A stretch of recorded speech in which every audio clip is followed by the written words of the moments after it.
Attention passengers, we've now reached our destination. We hope you enjoyed the flight and have a nice day.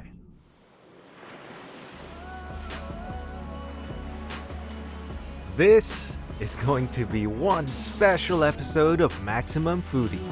I'm bouncing around two of the world's most eye-wateringly beautiful island nations, Seychelles, followed by the Republic of Maldives. That's right, we're stepping it up on this season of Maximum Foodie. I'm going to experience the pinnacle of what luxury means in these two destinations. I figure if we're going overboard, let's go whole hog. My journey is going to showcase amazing restaurants and cuisine, paradise settings, extremely talented chefs, and some jaw-dropping locales. Oh yeah, and need I mention the food? How good does that look? This is Maximum Foodie, island style. You're not kidding around with that one. Wow.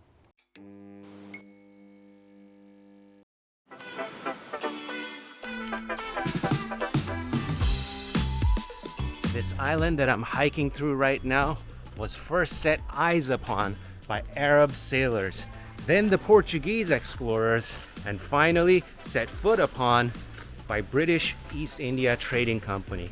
But before Europe changed the face of these islands, Mama Nature had something else that was going on and still is. Island gigantism. From the giant Aldabra tortoises freely roaming around the islands to flying foxes, fruit bats flying above us, to the huge, vast Coco de Mer seed, the world's largest seed weighing at over 70 pounds. It's all home to these islands. Any guesses yet as to where I am?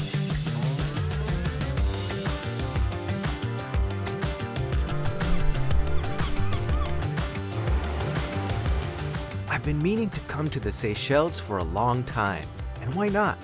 It's one of those destinations the world reveres consistently for the best beaches on the planet. So, I've decided to come here with just that in mind. I want to experience the apex of Seychellois terrain, luxury, and especially the food. Situated on the eastern edge of Somalia, Seychelles consists of a group of 115 islands. But head there, and the main ones you'll find on your radar are Mahe, Praslin, and Ladig. Oh, and the island you saw me at back in the intro, for keen geography lovers, was Silhouette Island. This is pretty much the sight you can expect when you head to Seychelles. Easy water access no matter where you are. Fantastic beach shack serving up seafood fare. And an island cruise winding up the mountains offering unparalleled views. But the shorelines are what draw your attention. What makes Seychelles one of the most unique beach destinations are the presence of granite boulders. Strewn throughout the coastline, these give a truly unique look to the paradise setting.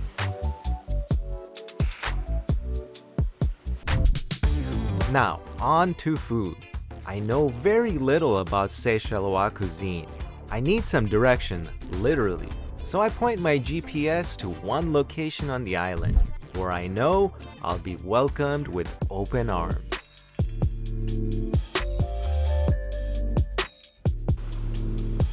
To get some guidance on this topic, I've come to the Four Seasons in Mahe Island. Why?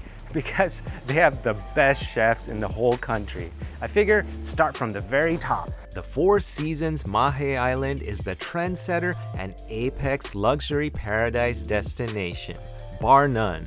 Nowhere else are you going to find an unspoiled private beach, a wealth of eating options, gorgeous, and I mean gorgeous villas with views that will make you never want to leave. But I'm here for the cuisine, so I make my way through the beautiful property to meet Apostolos Dimou, the executive chef of the resort. I'm on my way for lunch, really unique spot, but before that, something caught my attention. Hello. Hi, good afternoon, sir. How are you? Good, how are you? Very good. This looks tremendous. Thank you. Petite Anse fish Yes. counter. This is a true seafood bounty.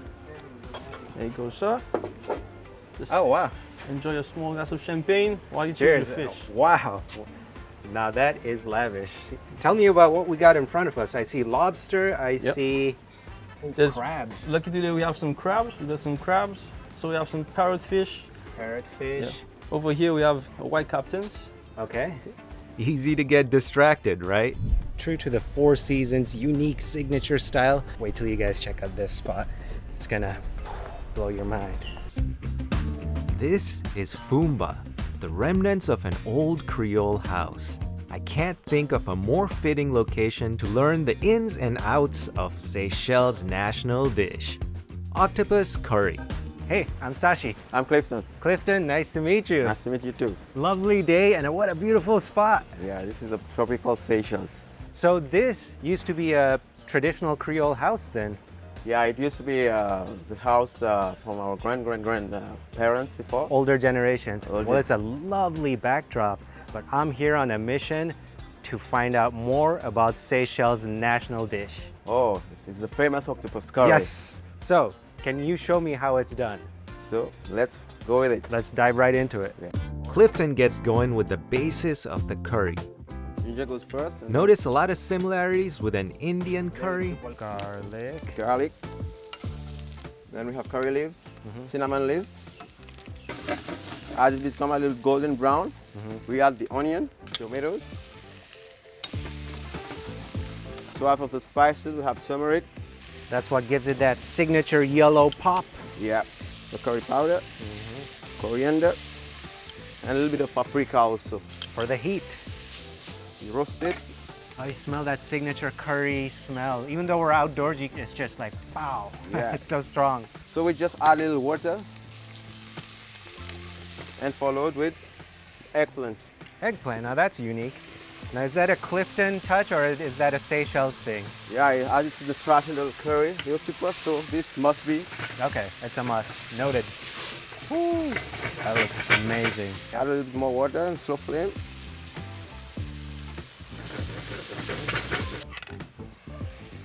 The star ingredient. Star ingredient. Oh my goodness.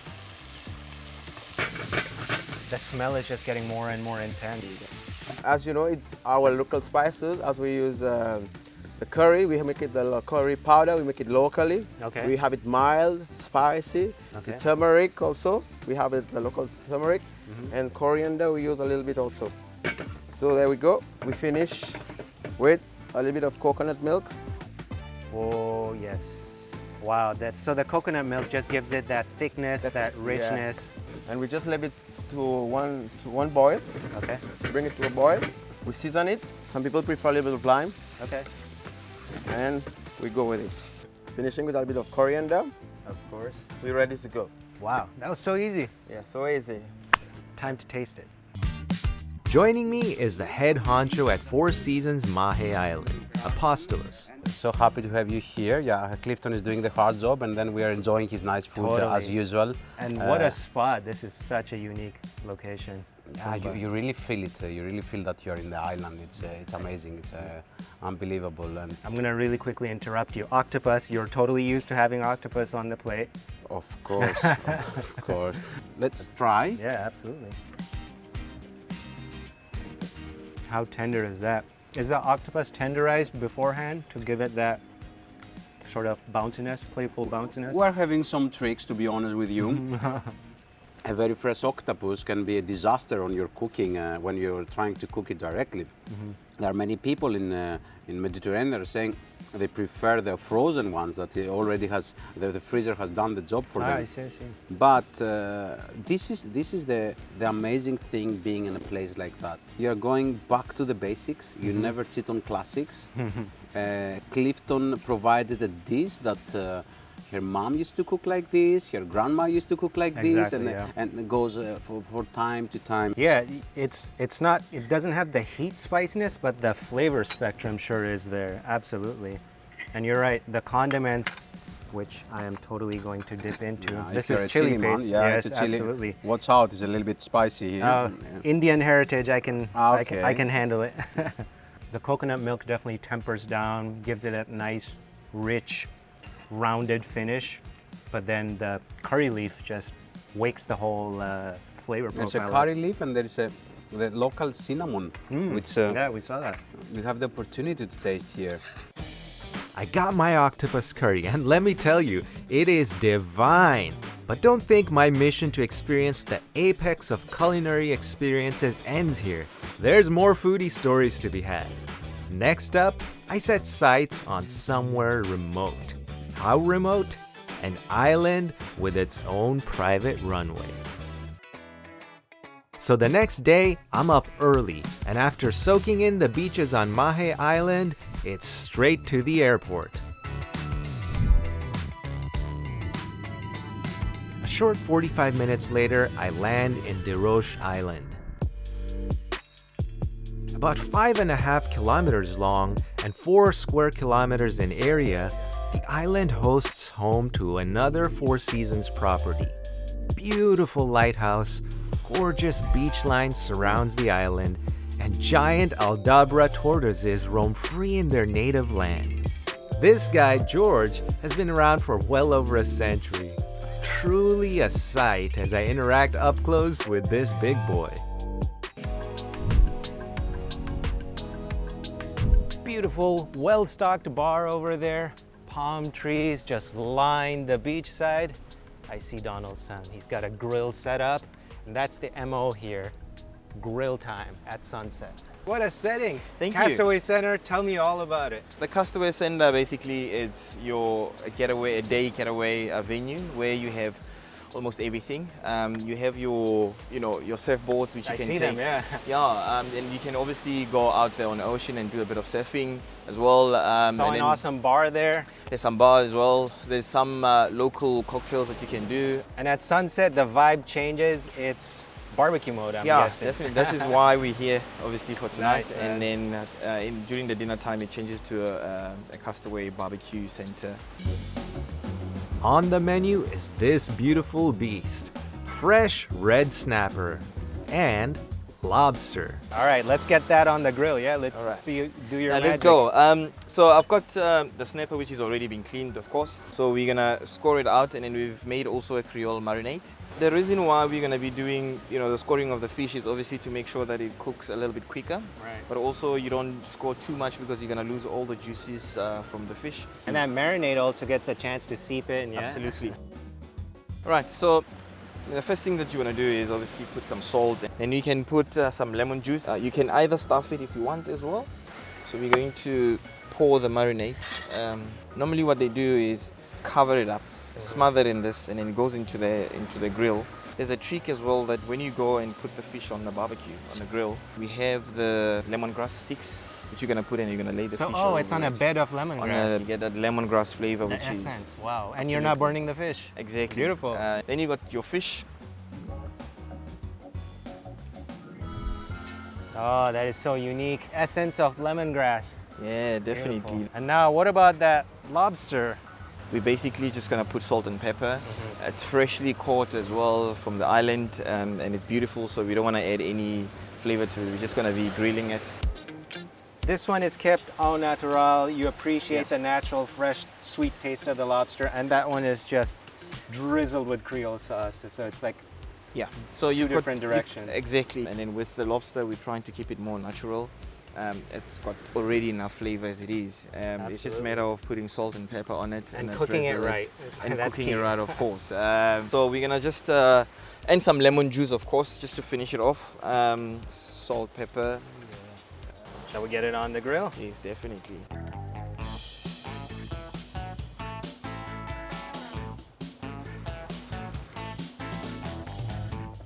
With the sun lighting us up spectacularly, the island looks dreamy, and it's now time to eat. All right, man, I'm going for the lobster. Go for it. The fruit There's a sauce as well here for the lobster. I'm just gonna Creole sauce. slather it on Yeah, from here. smother it all. Tremendous. Wow, that is so good. Yeah, it's very flavorful. And it's cooked Definitely just not too right, dry, man. It's Wow. not overdone. You have the nice garlic and lemon butter sauce that just sinks into the lobsters. It doesn't take away from the lobster. I'm still tasting the sweetness of the lobster. Absolutely. That's so important, man. Yeah. All right, man. I'm dying to get a piece of Please go for that, it. that snapper. Just be careful, it might be spicy, but... Oh, no, I'm ready for that.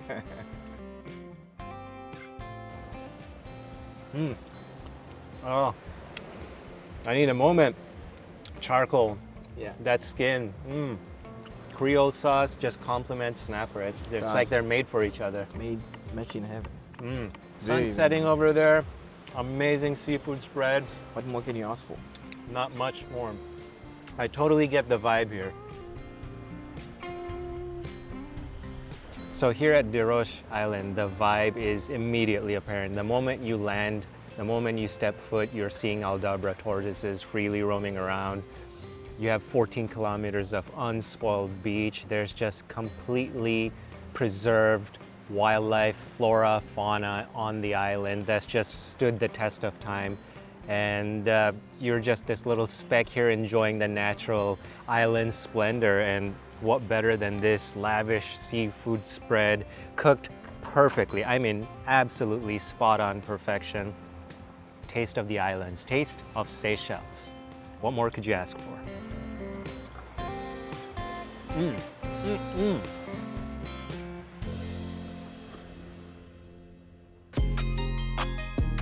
Desroches Island is one of the world's truly unique settings. Just look at the unspoiled coastline.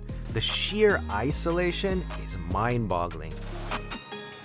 But then, tack on the supremely luxurious accommodations and amenities, there's nowhere else on the planet like this place. After a day of playing at the beach and with the island's sleepy residents, it's time for dinner. Alright, so barbecue at sunset on the beach, amazing. Freely roaming, native to the island, giant Aldabra tortoises, wow, that's a first for me, mind blown. Desroches Island obviously has its own private runway, the little airstrip, we saw that, super lavish. What else does Desroches Island have? Well, let me show you.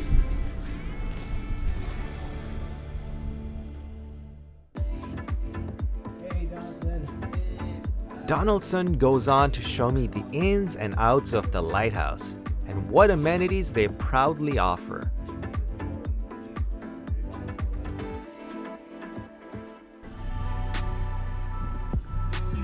I don't need a second invitation to go up into the lighthouse. And when I do, this is the view.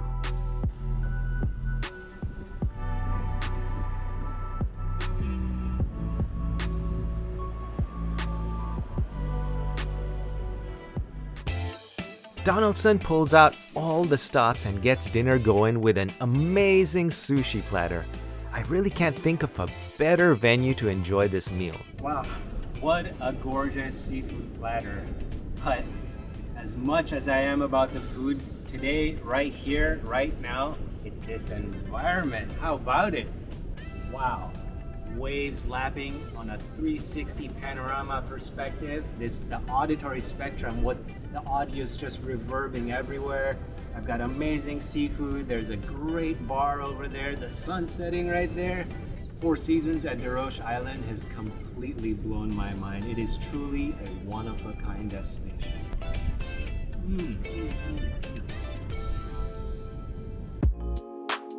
Four Seasons at Desroches Island has been truly a one-of-a-kind culinary experience. I mean, where else in the world can you find an isolated strip of land with indigenous wildlife roaming free, a private airstrip, lighthouses with lounges and restaurants built in? My Four Seasons experience from Mahe Island to Desroches has been the absolute apex of a luxury culinary adventure.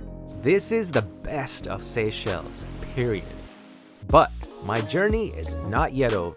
I'm hopping on a flight now and making way for another luxury island destination to showcase the very best. I'm headed to Soneva Jani, Maldives.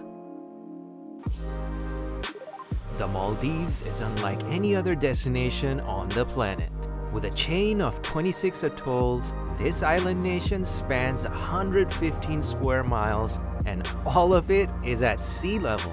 This means while there are literally no elevation changes, you do get to see the amazing seascape from the comfort of your seaplane. This island nation champions the fact that luxury resorts define your travel experience within the country. Because very little of actual Maldives is habited, most resorts are nestled in their own private island. Such is the case here at Soneva Jani in the Nunu Atoll. Soneva Jani's brand new Chapter 2 villas are where I hang my hat, and it all begins with a quick tour. Here we go, Soneva Jani Chapter 2. These are the brand new, massive, multi-bedroom villas. So let's do a little tour. First off, electric bikes. So you're not pedaling yourself, it's got a motor in it. Pretty amazing. Yeah. Living area, massive. I love the kitchenette. That's where my attention went immediately when I walked in. It's fully stocked.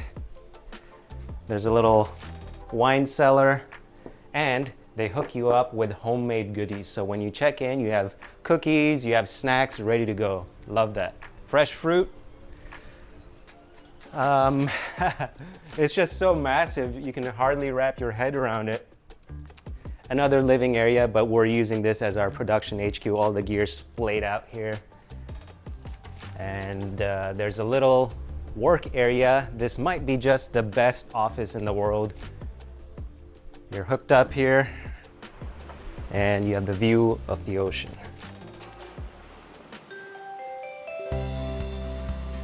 Let's make way into the bedroom. Massive foldable TV. This, look at that. Have you seen that anywhere else in the world? How amazing is that? So you have that complete open to air feeling. Wow. Ridiculous. Little closet area. Bathroom. A bigger walk-in closet, check that out, and outdoor deck, tub right there, open shower, and an easy way to slip into the Indian Ocean with complete privacy. All right, so on to the good stuff, which is the deck. Now this is quite possibly one of the biggest decks / pool area that I've seen in all the resorts in the Maldives. It's massive.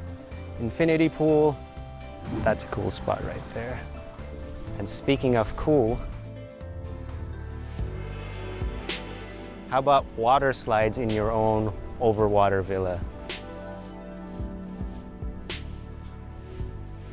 Something I missed out on as I did my first slide. There's a little pump that siphons water onto the spillway, onto the actual slide, so you're all slick. But guess what, when I did it, I forgot about this. Actually, I didn't even know about this, so that was a painful experience. We won't show that on camera. We are attempting the water slide. Let's get it off. Fine, it's fine. Totally fine, it's really high up here.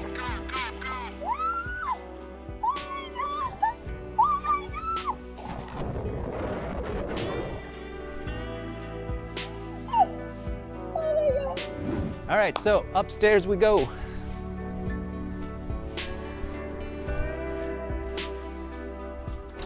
Guest bathroom.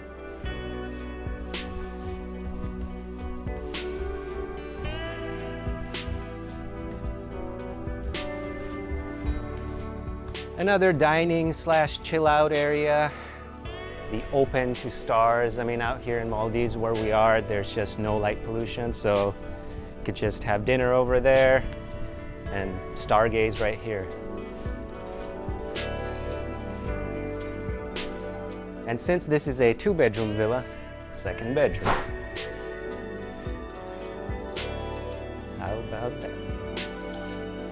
Just wake up, and this is your view.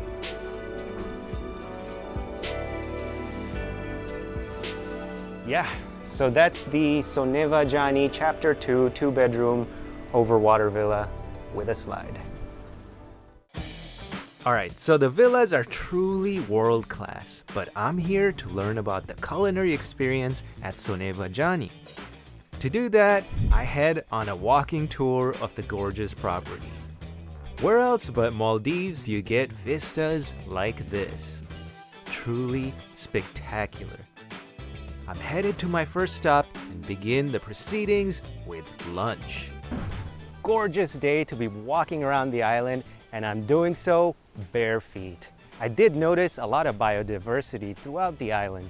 There's little holes, and apparently they're the homes of mud crabs, but that's not what I'm going to be dining on. I am going to be dining on Sri Lankan blue crabs. Let's do this. Crab curry is a staple in this region of the world, from India, Sri Lanka, Maldives of course, spanning all the way towards even Singapore. Crab curry is a must. Let's see how things are done here at Crab Shack. All right, chef, it's great to be here at the Crab Shack. Obviously, crab is on the menu. Yeah. So tell me a little bit more specifically, what are we going to be having? In Crab Shack, we have five kind of crabs. The first one is the Sri Lankan mud crab, which are bigger in size. Then we have the Australian flower horn blue crab. Okay. Then we have the Alaskan snow crab, soft shell crab, and the Indian blue swimmer crab. So lots of variety of Yeah. crabs, lots of sauce options, lots of spices. Let's get started. Look at these two beauties. That is my lunch. Both crabs are broken down for manageable sized pieces and cracked partially open. When you're cracking the knuckles like that, it's so the spices All the sauces goes in. and it's marinated better, Yeah. and it also cooks better. Cooks faster and better, yeah. Yeah, and also for knuckleheads like me, it makes it easier to eat as well. Wow, look at that roll. Oh, wow. Now it's time to cook. The crabs get tossed into a sizzling hot wok. Some red onion is tossed in, garlic butter. Oh, you smell that immediately. Next up, some crab stock. The lids are popped on to promote an even cooking. So I let the sauce be cooked for another 2-3 minutes. Okay. Then I know it's perfect. So as soon as the color changes Yeah. red, that doesn't mean it's done. Yeah. Still have to wait a Yeah, little it's bit. only the shell which is changing the color, Yeah. not the meat. The meat inside the knuckles, in these legs. Those won't be haven't cooked yet. How easy would it be if you saw, oh, my crab is done just from the color? That'd be so awesome, but unfortunately that's not the case. And finally, it's time to douse on the sauces. You have choices here. I went, of course, with this red fiery looking one, which is of course chili sauce. And for the other crab, this dark, deep looking pepper sauce. How good does that look? And you're also looking for that sauce to reduce, yeah? You want like a thick gravy. yeah. Oh man, and the smells in here is just incredible. And I also love our ambiance. You just have like the best water out there, sand right there, and amazing, amazing seafood. The crabs are cooked to perfection. Amazing. Oh, you smell the pepper immediately. Now it's plating time. That is a visual feast.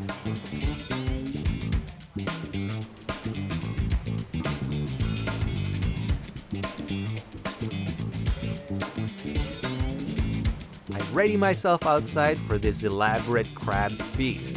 Let's chow down. All right, so I got a grand feast in front of me, 2 different crabs, same type, mud crabs, but done in 2 different preparations. Over here we have the chili sauce, over here we have the pepper sauce. I'll go with chili first.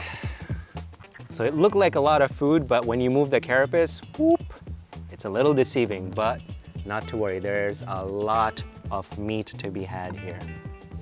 Oh, there we go. Eating crab, it's just a grand event always, but when you're in an environment like this, it just makes it all the better. Your feet's in the sand, that beautiful vista, that ethereal blue that Maldives is known for, and then just fresh, fresh crab. I'm just gonna go all out with my hands. Immediately you taste chili, but you don't taste the heat so much. You taste the sweetness. It's balanced with sweetness, and it plays with the natural sweetness of the crab. Oh my goodness, this is divine. Woo. What I love about this is the sauce complements the seafood taste of the crab so well. It doesn't mask anything. You still taste the sweetness of the crab. Incredible. Look at that. It's all going all over the place. This part, the shell is a little bit soft, so there's not much you can do to it, just bite in.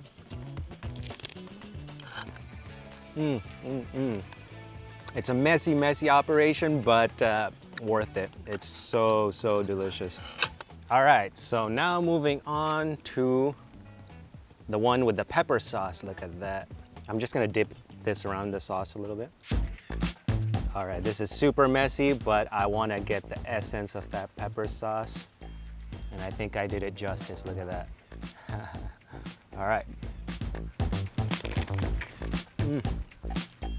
I'm a fan of chilies, but I think the pepper sauce, I like that more. Wow, there's just so much more depth. Speaking of the sauces, that's where the magic is. Of course, you need amazing ingredients like mud crabs from Sri Lanka, but the sauce takes 7 hours.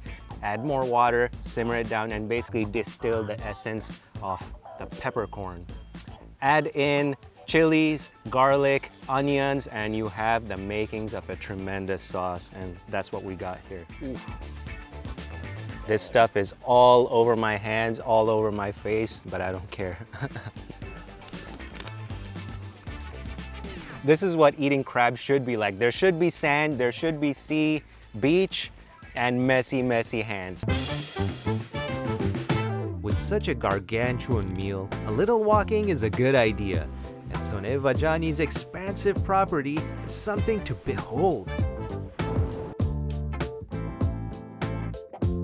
All right, I'm continuing my walking tour of the island. Sun's beating down on me, it's 85 degrees, super humid.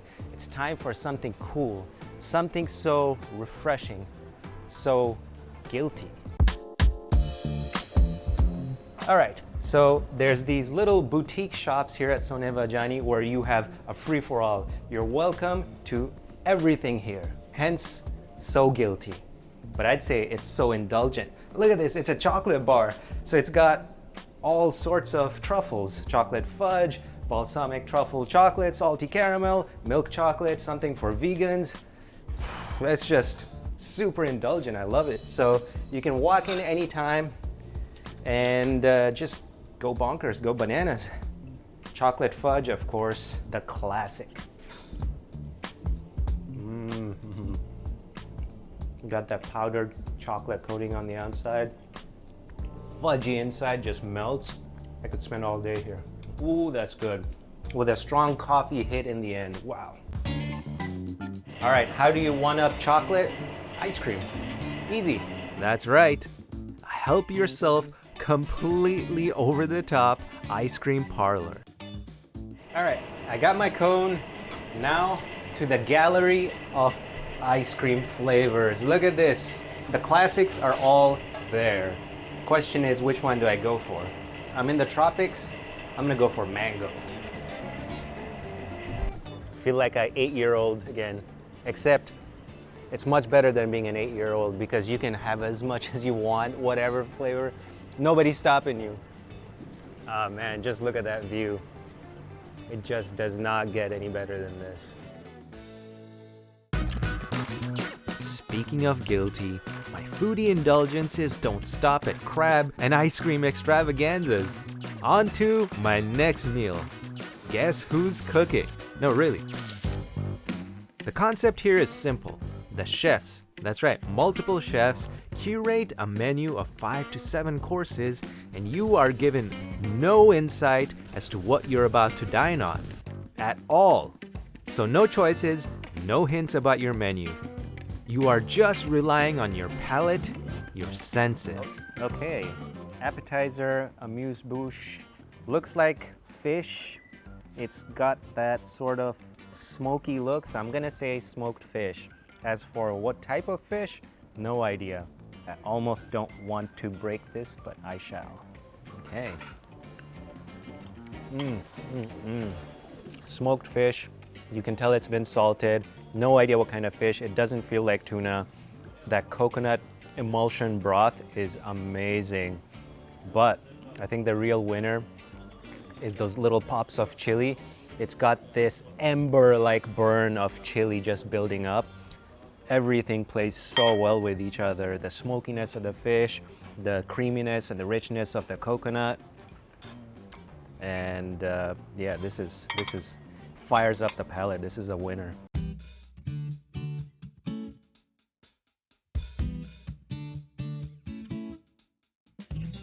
That is, wow. Okay, immediately I see eggplant. This almost looks like fish pearls, but I won't know until I try it, so I'm gonna try it. On the top, this looks like tomato. Is this tomato? No, it doesn't look like tomato. Watermelon. All right, let's dig in. Whoa.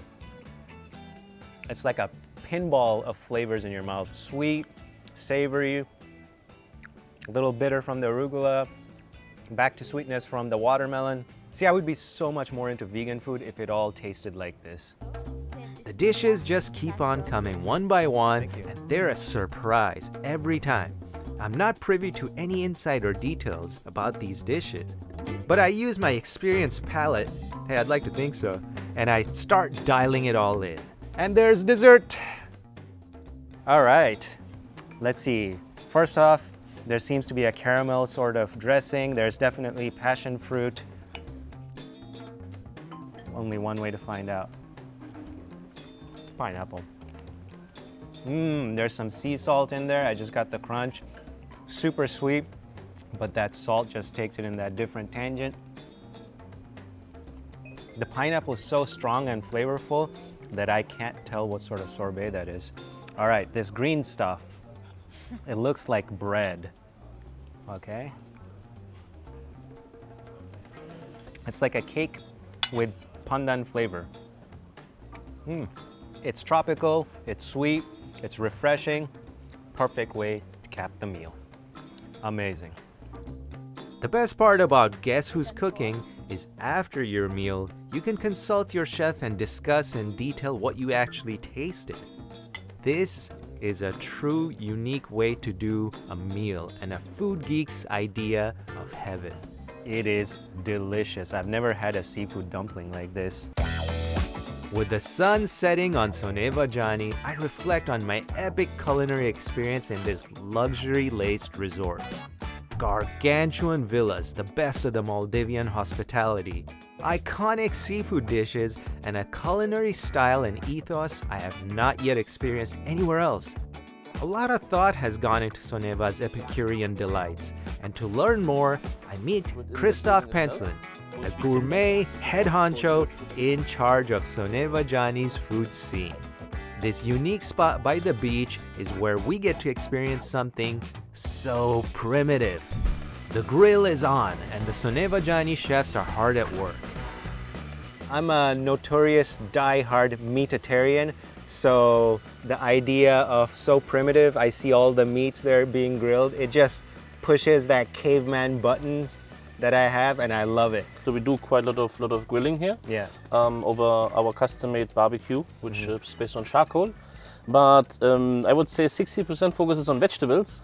And grilled veggies I can do, and I see there's a colorful array of homemade sauces. Yes. So brilliant. This, for example, this is the Maldivian chimichurri sauce. Whoa. Wow, so this is totally unique, locally homegrown, homemade. Indeed, everything is vegan.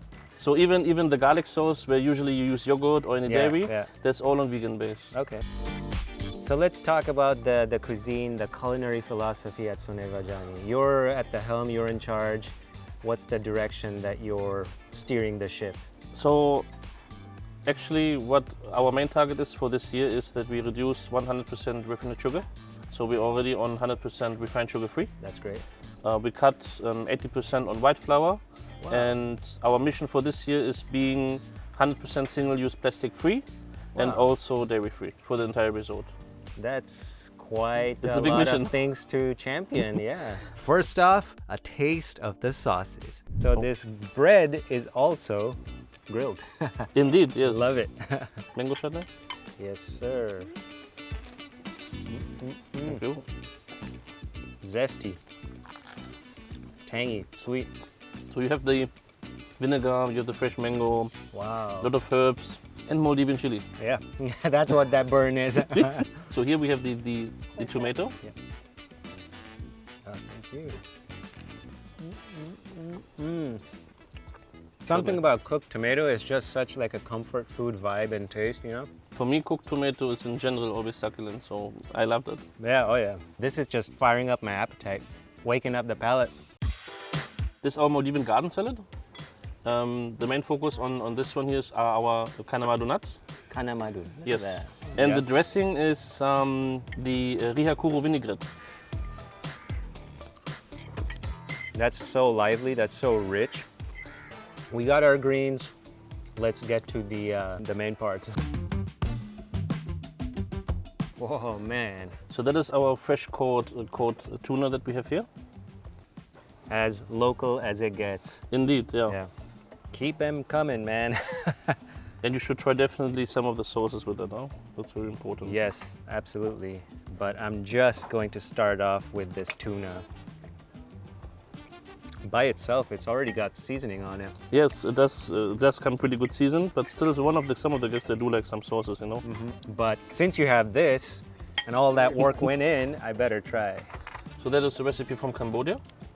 Fish sauce inside, garlic, coriander, Whoa, onion, yeah, chili. it looks zesty. Look at that, man. Wow. Kokong.